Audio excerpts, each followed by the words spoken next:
Perkenalkan, kami dari kelompok 2 ingin mempresentasikan hasil poster Engerix B produksi vaksin hepatitis B rekombinan Hibernasvac dari protein rekombinan HBsAg dengan bakteri E. coli sebagai pabrik biologis. Nama saya Malika Lalikaila dengan NIM 1622303. Nama saya Naga Sabia Zahira dengan NIM 162230009. Nama saya Sholita Hasna Wadia Tanjung dengan NIM 162230065. Nama saya Jundawi Konita Akhirunisatan dengan NIM 162230081. Nama saya Gracia Rahani dengan NIM 162230095. Perkenalkan, nama saya Agnes Meilinda Sontani dengan NIM 162231107.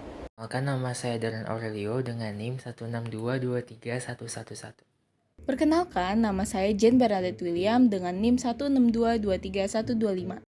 Perkenalkan, saya Kaida Sri Putra Matika dengan NIM 162231127. Nama saya Nasyunda Kirana dengan NIM 162231143. Engerix B merupakan vaksin untuk mencegah hepatitis B. Vaksin ini juga secara tidak langsung dapat mencegah hepatitis D.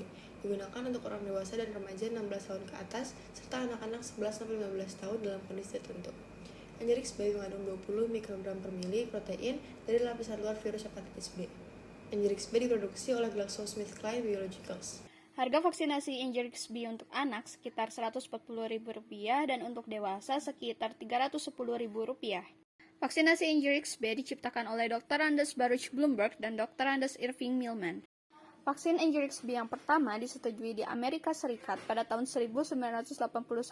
Lalu pada tahun 1986 vaksin Engerix B ini direkayasa secara rekombinan. Hepatitis B virus. Hepatitis B virus memiliki 3 jenis antigen. Yang pertama adalah HBsAg atau Hepatitis B Surface Antigen, antigen yang berada di permukaan virus hepatitis B. Kemudian HBcAg atau Hepatitis B Core Antigen, antigen yang berada di inti hepatitis B virus. Dan yang ketiga adalah HBeAg atau Hepatitis B Envelope Antigen, antigen yang berada di selubung atau envelope hepatitis B. Selain itu, terdapat juga struktur seperti DNA.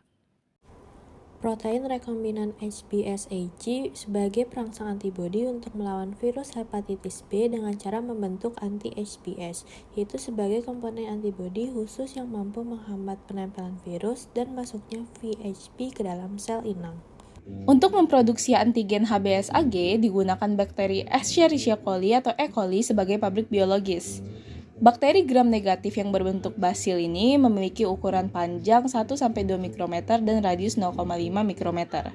Selain itu, jenis metabolisme bakteri ini adalah anaerobik fakultatif dengan alat gerak flagella.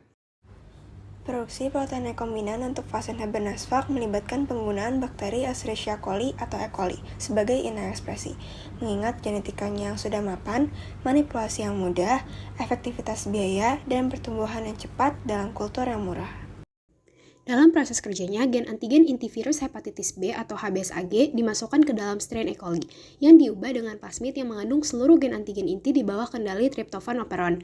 HBsAg yang dihasilkan kemudian dimurnikan hingga kemurnian lebih dari 95%. Protein rekombinan ini digunakan sebagai komponen vaksin Hibernasvac.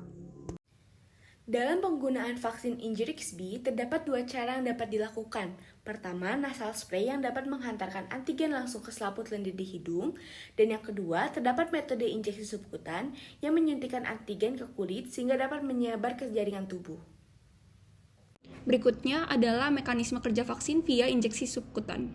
Yang pertama, vaksin diberikan ke dalam tubuh pasien.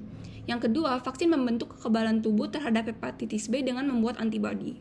Antibodi ini terangsang oleh adanya antigen. Yang ketiga, vaksin merangsang pembentukan kekebalan tubuh lainnya yang dapat membantu kinerja penyembuhan, seperti sel T. Mengenai efek sampingnya, vaksinisasi Nasvac aman dan dapat ditoleransi dengan baik dengan hanya 2,2% efek samping yang parah tanpa keterikatan obat.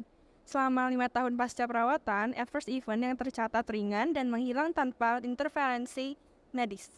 Pemberian Nasvac berulang kali dapat meningkatkan produksi interferon yang kemudian memperkuat respons imun spesifik terhadap HBV. Secara keseluruhan, saat ini tidak ada pasien yang memerlukan terapi tambahan atau perawatan lebih lanjut setelah pengobatan dengan Hibernasvac. Sekian presentasi poster dari kelompok 2. Apabila ada kesalahan, mohon dimaafkan. Terima kasih.